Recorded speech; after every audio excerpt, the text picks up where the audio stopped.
Ito mga kadis, kaya tayong second floor. Floor lang. May puno pa ng saging. Kuha tayong mangga. Yung mangga. Diba? Sobrang init dyan. Ayan na, malapit na. Madulas yung yero diba? Easy to get lang. Sinasabing pagkain na easy to get. Hinog niya yan. Medyo maliliit pa yung yung iba. Pero meron na dyan mga habal.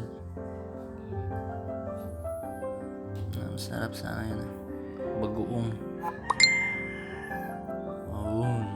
Diba? Medyo maliit lang yung iba Lagi kasi hina-harvest ng mga bata. Lagi yung maakyat. Nangihingi. Pero binibigyan din naman natin. Hindi naman tayo madamot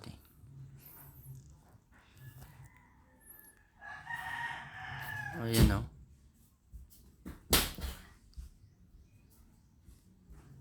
diba?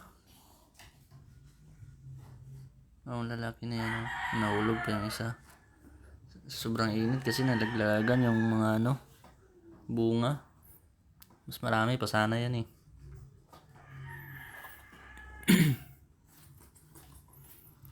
Wala kasing ulan dito sa Aklan. Pambaon namin yan sa bye-bye mamaya. Pampulutan.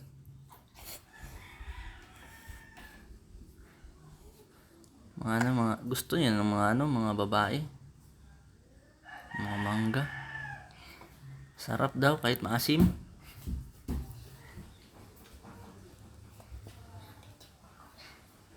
Kaya siguro maasim yung kilikili nila Kasi gusto nila yan.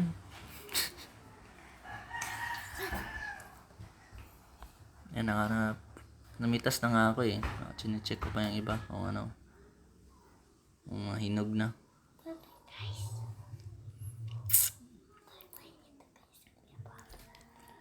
May 5 piraso na tayo. Nilagay ko lang sa plastic, siyempre. Tapos may nalaglag pala yung iba dyan. Kinuha ko. Yan, pulong ko gusto pang umapak sa SIM madulas yung SIM. Sira ulo talagang bata Gusto maka-experience na pumitas ng mangga.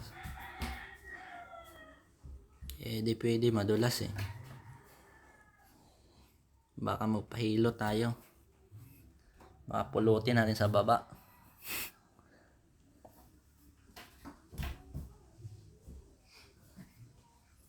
Yan na nga. Sige, patuloy lang tayo sa tinitingnan lang natin yung yung kung saan yung mga hinog dyan tsaka yung malalaki pinipili natin. Kasi maya harvest na rin ng iba yan. Manghihingi pa. Sarap kasi yun Oo, diba? Ang bilis ko na. Ang init sobrang